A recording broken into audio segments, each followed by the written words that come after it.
tout en analyse eskalbaka obobelanga moto banguna bapelisa pelisa moni ya lobi nzamba bomila moto banguna bapelisa nga sikona côté akomi na bombengo akopesa epe comme mususu le liboso ya nzambe to kwa donner mais na ba mo côté parce que tous une expérience mon côté tous avec na ba même problème te chaque expérience chaque problème après solution nango peut apporter une nouvelle adoration avec de nouveaux noms.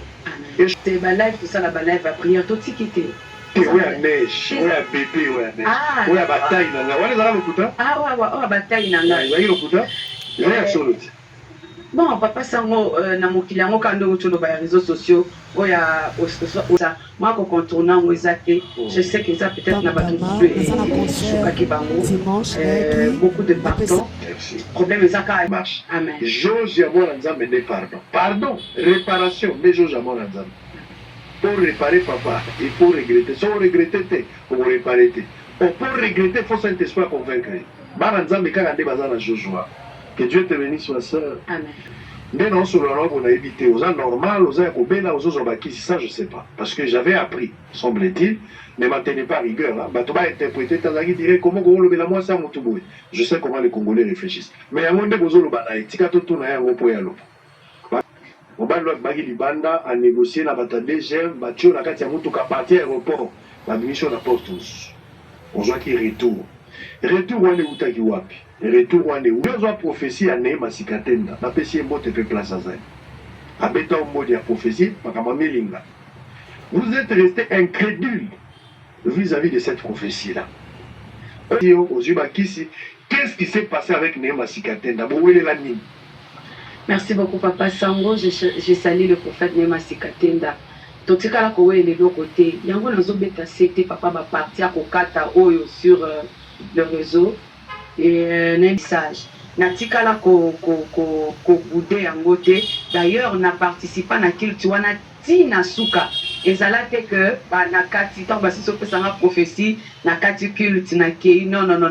Nazala na Kiltuana Tina Souka. Natikala ki ko abanda ko cha espoir ka ozo musala meti le lazu musala te. Moto musupa balaki musale bébé atikali na bala.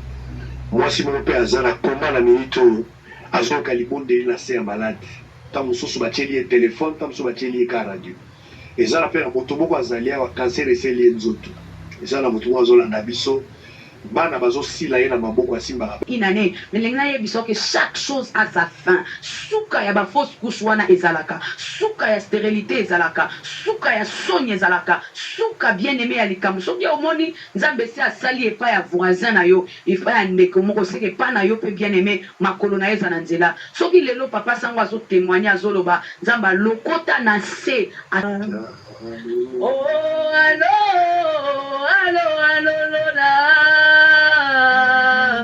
Jérémie 33:3 olobaki na benga yo. Si Jérémie 33:3 olobaki na benga yo. Beleli lola. Lole kota bitumba nanga. Na beleli lola. Lole kota bitumba nanga.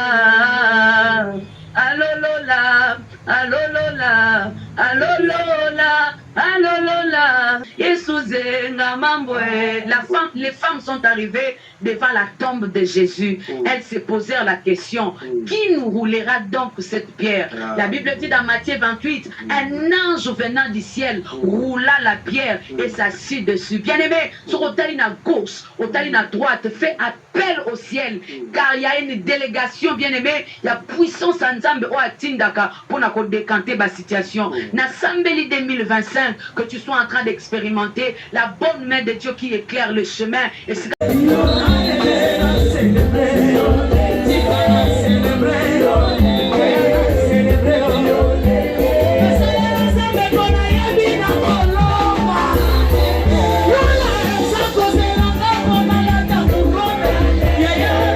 tout en analyse eskalbaka obobelanga moto banguna bapelisa moni ya lobi nzamba bomila moto obanguna bapelisa nga siko na lobi kaka moto obanguna bapelisa te oya baboti nanga na yanga moko na pelisa na vie amina bomela na moto c'est ça ozala Je ne sais pas comment vous allez réagir. On a l'impression occasion pour réagir na téléspectateurs. Ma botte et bateau, bazo comme ça, au contraire, na yo. Yo mo romi lobe la pose vivante. Muta lobe lo malamu lo roi yo mo wazaki. Parce que vous avez maîtrisé contour et inspiration au Yozalamo. Il y a ceux qui pensent que vous avez une certaine légèreté dans l'adoration. C'est-à-dire, bateau ba obanga nzambe, les 24 vivants, les 4 êtres vivants, bateau ba dit qui mo centre ya bonzambe, bateau ba zo bumbama, ba zo pesa ba kombo zo uta na motema avec beaucoup de considération. Mais bino bo soldé bonzambe la balaba. Qu'est-ce que tu en penses? Bonzambe a soldé bonzambe par l'œuvre de la croix de Golgotha. Le Seigneur nous a facilité la tâche, nous a accordé l'amour de Dieu. Tout soldé, papa sango, kobanga nzambe za na vocabulaire te, kobanga nzambe c'est toute une vie, c'est pour la vie. Kobanga nzambe za te na kangi misuboye na zo sala vune kobanga nzambe te, kobanga nzambe za na vie mobimba, kobanga nzambe za na ba vocabulaire te. Et ko soldé bonzambe penza te seulement musala yeso yaki ko sala aki ko pesa batunyo surtout les libres accès batu ba accéder dans lieu très saint yango moni le rideau a été déchiré batu bazaki ko sala sorte que intermédiaire rebelle le Seigneur a donné les libres accès pour que mutunyo surtout na casquette na enyo surtout akota ye moko asolo na nzambe yango moni yeso ayeko lo balobi soko za na problème entre dans ta chambre prie papa sango vous savez peut-être yo suis libaku malamu d'être bien élevé bien éduqué et tout au fandi na moi millier où on contrôlait le vocabulaire et tout ça mais ça na mutu mususu papa sango abotama aba akoleli na balabala mutu ya bongo papa sango attitude na ye eza balabala nyonso na ye eza balabala okopesa occasion te ayeba nzambe to asambela papa sango l'évangélisation ce n'est pas dans l'église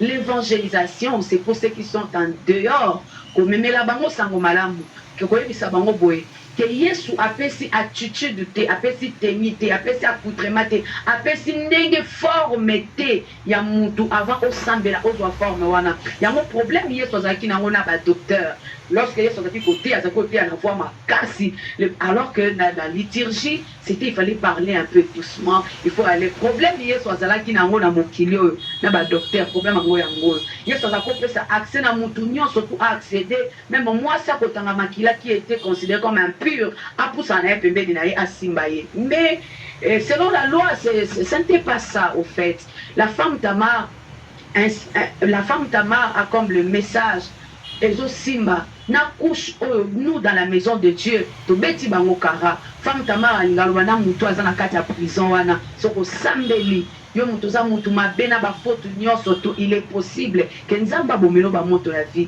eza na sepeli na phrase papa sango alobi ya ko solder bonzambe j'aimerais l'adopter et quand vous sautez mon colomisé zakoya oyo kango na nzembo j'ai beaucoup aimé ça solder bonzambe parce que à un moment bonzambe zaki pona catégorie moko ya batu bonzambe zaki pona batu moko boye bonzambe so ça c'est solder Yesu à tous ceux qui l'ont reçu à tous ceux qui l'ont reçu à ceux qui croient à son nom il leur a donné le pouvoir de devenir enfant de Dieu bien aimé que personne n'est intimide que personne en tout cas n'est intimide déjà soldat bonzambe tu peux venir ndenge moko tena papa sango ndenge bokeseni na papa sango nelongi ndenge tokeseni na ndenge tozaleli go ndenge pe tokeseni na kati ya mitema na biso ndenge mutu na mutu akokisi ko s'approcher devant le trône de grâce le lengale et à chacun de nous la grâce a été donnée selon la mesure du don du Christ. Amen. Il y a un petit garçon de 10 ans, frère Branham en parle.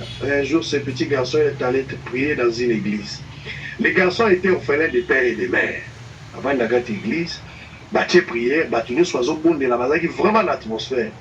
Le garçon de 10 ans, Azalaki foutu, a comment confondu, Azalaki n'a pas de problème de belé. Les garçons de 10 ans commençaient à réciter l'alphabet. Sous l'onction. A. Oh Seigneur, je te donne B. Prends aussi C, oh Dieu. Prends aussi M. Prends aussi L. Seigneur, je te donne aussi X, même Z. L'enfant ne faisait que réciter l'alphabet. Et le pasteur a suivi la prière de ce petit garçon de 10 ans.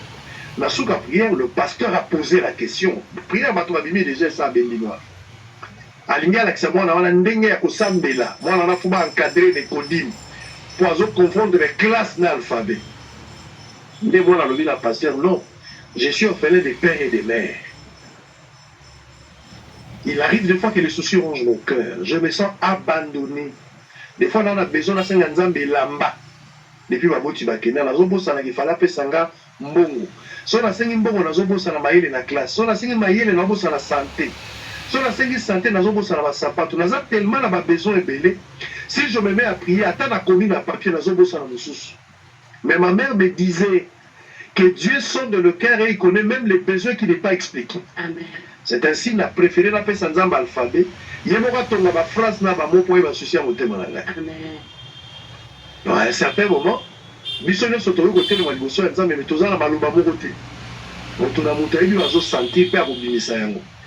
chaque adorateur est capable de faire un combo par rapport à une expérience.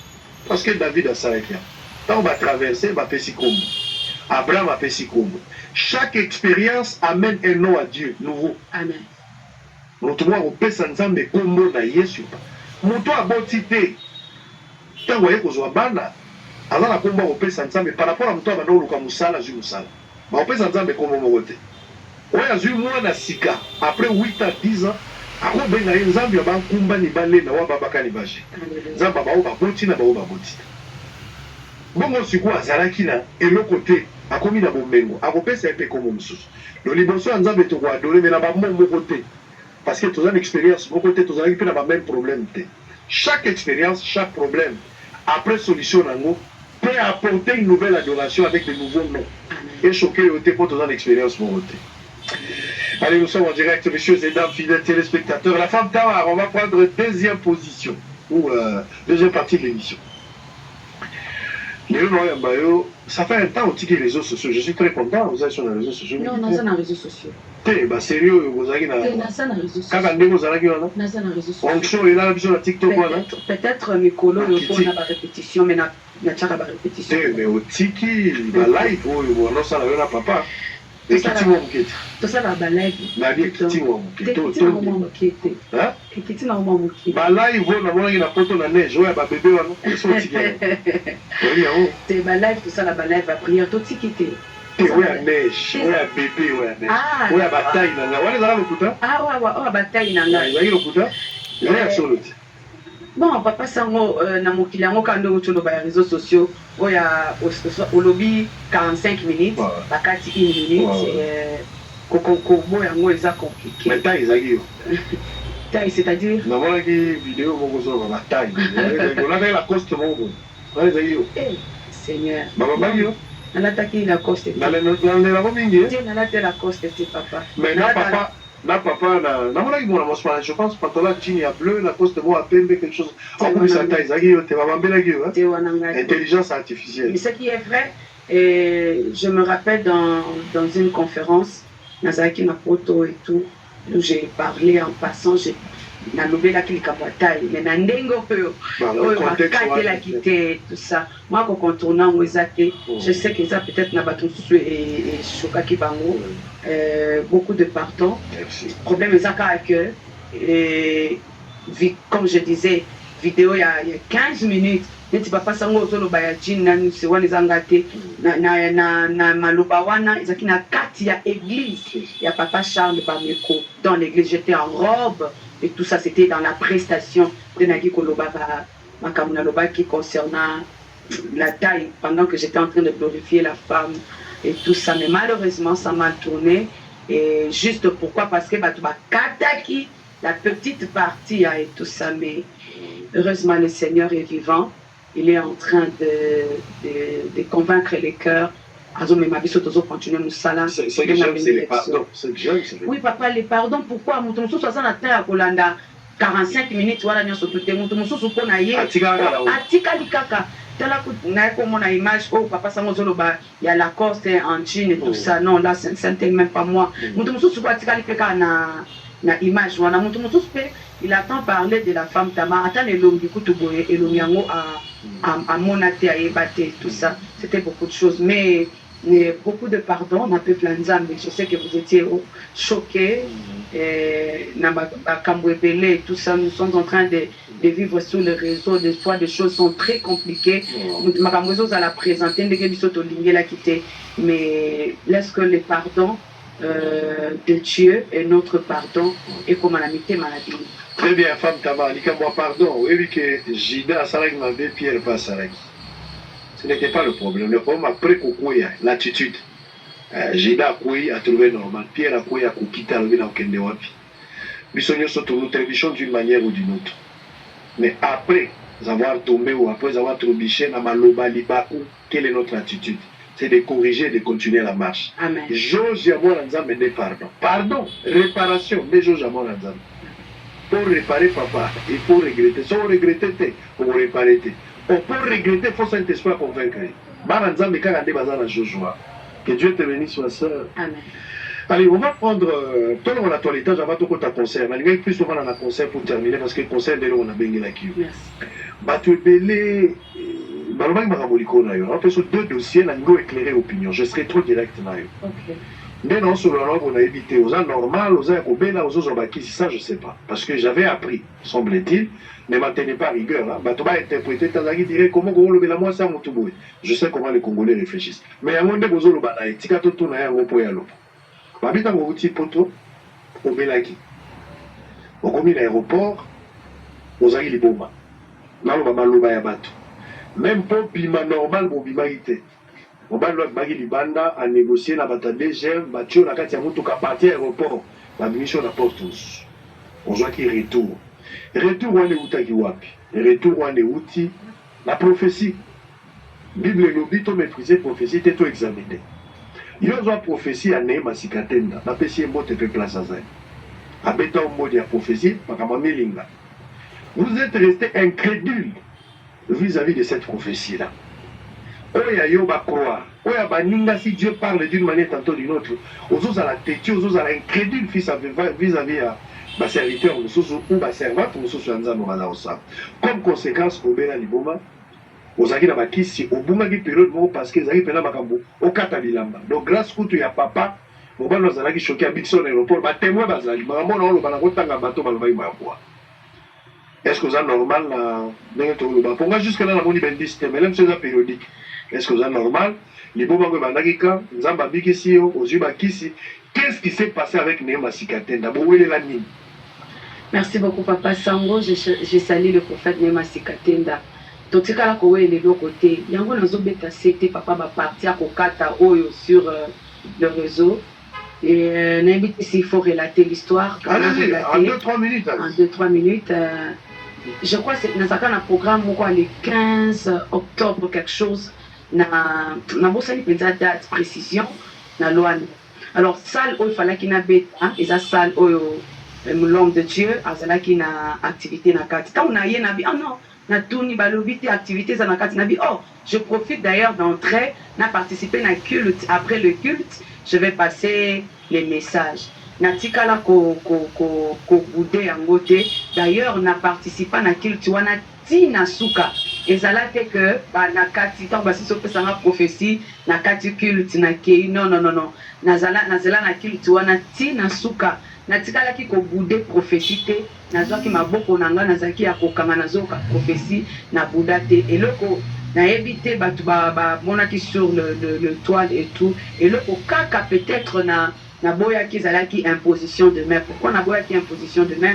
Parce que zaki na ba déjà na zaki na instruction à na route qui déjà ba prière, donc na zaki ko kende concert. Déjà j'étais préparé et puis j'avais des instructions que je ne devais pas couper sa moutou nanga et tout ça, j'avais déjà mes convictions à moi. Né loko kaka na tikala ko boudé prophétie le prophète Neema c'est pas quelqu'un à minimiser, c'est quelqu'un, son papa d'abord a beaucoup travaillé, c'est un homme de Dieu qui est en train de travailler. Natikala ko boudete, natikala ko boya prophétie, et le kokaka na salaki, zalaki ko poussa na te pour na imposition, c'était juste ça. Si je crois en cela, on explique dans le but, zalaki déjà na ba conviction avant même d'arriver. Et il y a jour, il y a concert, si nazo kende nazokende Luanda.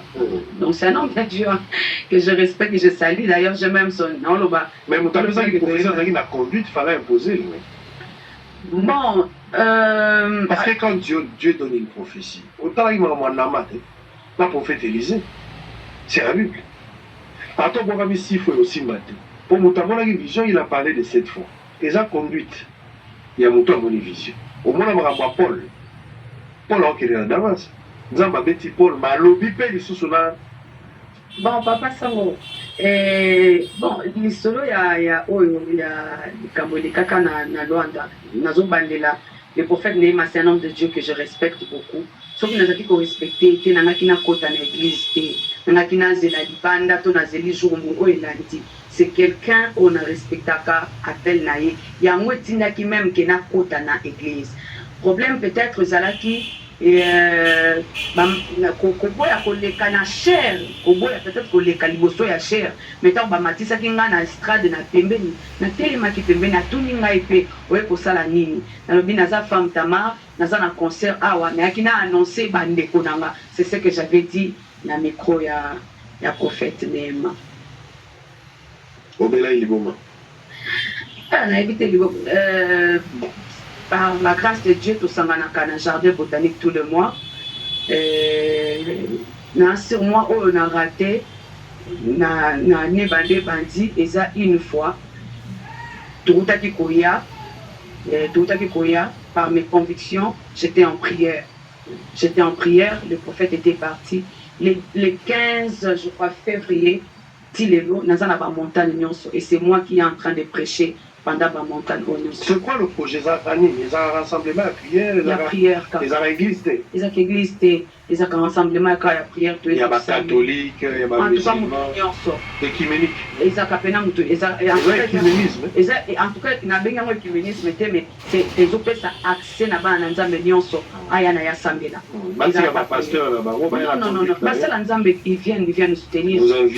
Nous invitons aussi les pasteurs. Il y a bateau Nyonso, bon, il y a bateau Nyonso, on a koyé bateau, mais il y a pasteur Nyonso. Les autres pasteurs, il y a Ngaka Antem Tunateaka. Nous avons été bénis par les pasteurs de Delandou. Nous avons été bénis par Maman Annie Kondo Akondo. Nous avons été bénis avec Maman Godé Bonembe. Basala Nzambe basé belé au bayaka pour pambola. Mais on a la formanie. Ils ont la formanie. Mais ça on a prière. La prière, tu m'appelles ça la yoki. Les ensembles ils, tu vas au tu m'appelles ça la paix badine. Bon. En vertu de quoi? Parce que ce n'est pas une église. En vertu de quoi on peut s'attirer, on peut s'offrir. Tu vas appeler ça la dignité. Dim, va appeler ça ici la maison qui vous bénit. C'est là où on donne la dignité. C'est pour ça qu'on appelle des fonds. Bien sûr, tout ça l'appel des fonds. Pourquoi tout ça l'appel des fonds? Nous avons bafflé, nous avons micro. Avant, tout ça qui vous s'en a 4-5 personnes, on ne louait pas tout ça, mais on a beaucoup. Tout ça, on a beaucoup. Tu comme à 20 personnes, tu as tout ça en bafflé moko. Tu comme à 50 personnes, on a des gens qui ont été commis, qui ont travaillé à bafflé moko, ils ont dit ça. Vous avez à peu près combien de personnes aux autres? Na habité mais ni botanza mais ya mwebele et singa biso sonorisation. Jamais botanique il est au siège. Vous avez tout à la mingi wala. Les choses zaki na campus, zaki sur wapi? Si tu es dans campus, tu es dans Luzizila, tu es dans Mangi. Et ça on ka siège de échangera na ngopé. Mais pour la bonne na jardin botanique. Na jardin botanique parce que tout le monde en moi ça va. Par rapport, ils ont facilité les instruments. Comme on dit ça, instrument, na mangengenge, c'est un peu compliqué. Comme on dit ça, instrument, na luzizi là, c'est un peu compliqué. Alors, tu peux la rendre, mais pour un espace, soit ne permet à biso, que tu sois à l'aise, na ba comment me kemi. Offrande, l'autre offrande pour la vie. Ce qui est vrai, le culte doit être complet, offrande. Je ne te présenterai pas devant l'Éternel, mais vide.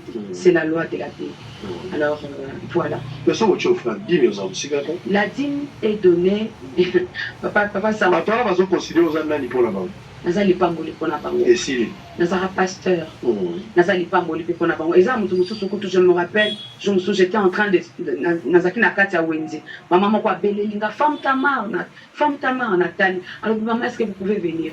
Naye, alors, na Lukakayo, na mon alenga okuta na yote. La bombe action de grâce, est-ce que vous pouvez les consommer par la grâce de Dieu? Abanda kocha espoir quand on musala mais il lozo musala te moto musu pa balaki musala bébé atikali na bala moi si mon père azana comment la minute Azo kalibonde na se malade. Tant mosusu batieli e téléphone, tant mosusu batieli e radio. Eza na pe na moto moko azalia wa cancer eseli nzoto. Eza na moto moko azolanda biso bana bazosila ye na maboko asimbaka bana te. Bato mosusu bazosala ba fausse couche ndenge tozoloba. Bato mosusu batikali borphelin même pour représenter examen d'état il fallait ntinsani esalama. Bato wana bazolanda biso baza en direct. Bato espoir eza lisusu te bazanga bato. Baza liso na bato na se na moi te eliki ekoma na nzambe. Mais bazomona liboso na bango ekomi butu. Ata eliki ya moi ndambo eza te. Pour 2-3 minutes, est-ce que quelque chose de bien dans cette adoration peut sortir avant qu'on parle du concert? Vous avez le mot. Ce qui est vrai dans la marche avec le Seigneur, ça peut arriver. Nzela mon lili, aux hommes de l'autre côté, tout est noir, tout est compliqué, comme Marie. Marie est allée voir le Seigneur Jésus pour la kosenga et 20. Yesu abanjo tout na eba tout ba question et belé. Bien-aimé, au lekisi ba période moko très compliquée, j'aimerais déjà te dire ozwa makasi parce que ça peut arriver. Ça peut arriver au tamboli na nzambe, au gêné, aux sambela, aux anaba offrande, mais que tout soit compliqué. Bien aimé dans la marche avec le Seigneur, ça peut arriver. Mais ce que j'aime avec Dieu, c'est la finalité. Et puis au 3 ans, et puis une année, mais que chaque chose a sa fin. Souka ya ba fausse couche wana ezalaka, souka ya stérilité ezalaka, souka ya sogne ezalaka, souka bien aimé ya likamu. Soki au moni nzambe se asali e pa ya voisin na yo, il faut ya ndeko moko seke pa na yo pe bien aimé makolo na eza na nzela. Soki lelo papa sango azo témoigner azoloba nzamba lokota na se atomboli na ngina ye biso bien aimé makoki ya loboko ya nzambe wana ti lelo bien aimé makoki wana esilite makoki ya kopesa bana makoki ya kozongisa esengo na motema bien aimé ti lelo na no esilite yango femme tamara alobaka allo allo allo lola oh allo allo allo lola Jérémie 33:3 olobaki na benga yo si Jérémie 33:3 olobaki na benga yo losambo alelo yo tamara bengi lola loyembo basantu shamana bengi lola bobitumba libota nanga esengi lola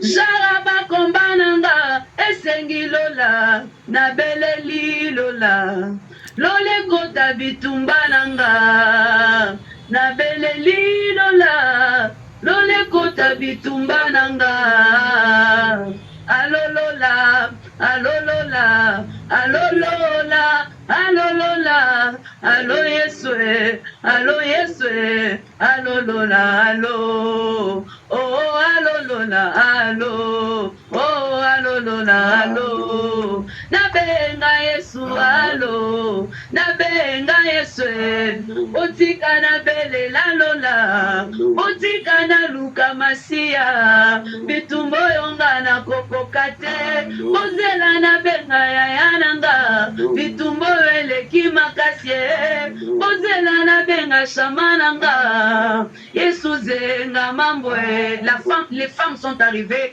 devant la tombe de Jésus. Elles se posèrent la question, qui nous roulera donc cette pierre? La Bible dit dans Matthieu 28, un ange venant du ciel roula la pierre et s'assit dessus. Bien aimé, sur l'autel à gauche, l'autel à droite, fait appel au ciel, car il y a une délégation, bien aimé, il y a puissance en Nzambe au Atindaka pour nous décanter la situation. Na Sambeli 2025, que tu sois en train d'expérimenter la bonne main de Dieu qui éclaire le chemin, et c'est comme Lili Zalaki. Na Sambeli na kombo na Yesu, au comme na fin, il y a ba épreuve na yo célébrer le boko ya Nzambe na domaine aux autres de Nzambe ko sala na kombo na Yesu. Na Sambeli bien-aimé de Dieu, que tu sois en train d'expérimenter la puissante main de Dieu, ou pesaka bomo a desika ba médecin ba lobi nzeleza susute, est-ce que cancer est lié nzoto, est-ce que le boko ya muto ki okomate, le boko Nzambe fungola nzela. Ainsi j'ai déclaré de tout mon cœur au nom de Christ Jésus. Amen. Amen. Allez, prenez ça et la foi tout simplement. Croyez, le reste c'est Dieu qui fera le travail. Il faut réfléchir. Tout est possible à celui qui croit. Amen. Peu importe la maladie, peu importe ce qui arrive, ce n'est pas ton problème. Tu as ta part de responsabilité. Dieu aussi a sa part de responsabilité. Ce que toi tu dois faire, c'est de croire, point barre. Le reste, c'est son problème. Amen. Restez silencieux. Tenez-vous tranquille, sachez que je suis Dieu. Amen. Les promesses sont là. Ce n'est pas un homme qui a promis. Le président te promet te promet de quelque chose, où il envoie un message qui va te recevoir chez lui. Ne serait-ce qu'un message qui est passé par Tina Salama, tu fais confiance que le président m'a envoyé un message et qu'il va me recevoir demain à 10h. À 9h, tu es déjà devant le bureau, tu attends. Même si on dit non, on va te rappeler à 10h si le président pourra te recevoir à 11h. On retient batterie na inga au chargé. Ça, c'est un homme qui a promis. Un homme qui peut changer. Mais c'est lui qui ne change pas. C'est lui qui appelle les choses qui n'existaient à l'existence. Les dieux des possibilités illimitées. Alléluia. Moi, si à l'iboma na foule. Aboti. À ça, la sepène. Alléluia. Donc, la moi, si à zo était la foule, il fallait battre la moi, na ekopezate. Mais aboti bana ma passe, na santé à malam. Amen. On a ces dieux-là. On a ces dieux vivants. Nous avons connu ces dieux. Il nous a visités. Nous partageons une expérience. Amen. Nous avons été la vie dans ma soloté. Jésus. Nous avons sabi les choses vécues et réelles. Oyokaka lisolo ya ana na Bible. Ana azalaki na mwana te. C'est une vie. C'est une vie. Amen. Mais la génération de Bisso, vous avez un monsieur devant vous qui a fait 8 ans sans enfant. Alléluia. Je suis un témoignage pour toi. Amen. Comment de l'ensemble a la référence à Anna Tanga Pengai. Alléluia. On peut ça qu'à Anna. Mais la génération de la vision, nous avons vu quelqu'un qui a manqué aussi des enfants, tu lui as donné des enfants. Si tu l'as fait, tu dois aussi le faire à moi. Les prophètes Branham, pour terminer, on va donner la sœur Tama pour parler du concert, disait Soki Natango Yakala, Motomoko Azalaka na Bosenga. Il avait un souci, et cause à la Moussala, et cause à la Bana. Il avait demandé à Dieu et que Dieu lui a accordé les besoins, la solution à son problème. La génération d'Abyss aussi, quelqu'un a le même problème. S'il demande à ce même Dieu, il aura la même solution. S'il n'a pas la même solution, c'est qu'il y a quelque chose de faux. Il est le même hier, aujourd'hui, éternellement. Il n'a pas changé. Il n'a pas changé, comme Tamar l'a dit. Amen. Yesu Yaka. Alléluia. Voilà ma lobby. Quelque part à l'objet, il y a un problème. Alors qu'il y a un par exemple, ceux qui ont Bosolo à l'avenir du livre. Matanga mo ezala barumbu. Ceux qui ont destin à prévoir qu'il faut guérir le moto à la tête. On préfère que de côté à Babanda. Parce que ceux qui ont l'équipe côté, il est dans l'obligation de ramener la personne à la vie. Vous avez vu à la tombe. Il a cité Lazare. Ceux qui ont Lazare, la grâce est sélective. Alléluia. Le Seigneur fera grâce pour Bamate. Amen. Allez, on a un concert le 15 juin. Le 15 juin, événement Femme Tamar. Le 15 juin, événement Femme Tamar, en tout cas 2025. C'est 15 juin, c'est dimanche. 15h. Chauveuse. La billetterie est déjà ouverte. Il n'a pas besoin de papa Sango ndenge batu basoma bapi. Oh papa Sango, vous savez, na ebele à batu bakoki ko critiquer. En tout cas, j'ai appris que ça peut na batu oyo balinga kayo, basoutenaka kayo, qui encourage ce que vous êtes en train de faire et tout ça. J'ai vu les gens acheter les billets. Bien aimé, nangina ebisayo. Rendez-vous à l'Ipamboli, l'Issoussou, où nous allons passer de forts moments de culte. Femme Tamar, au concert culte, c'est dimanche 15 juin, la Chauveuse.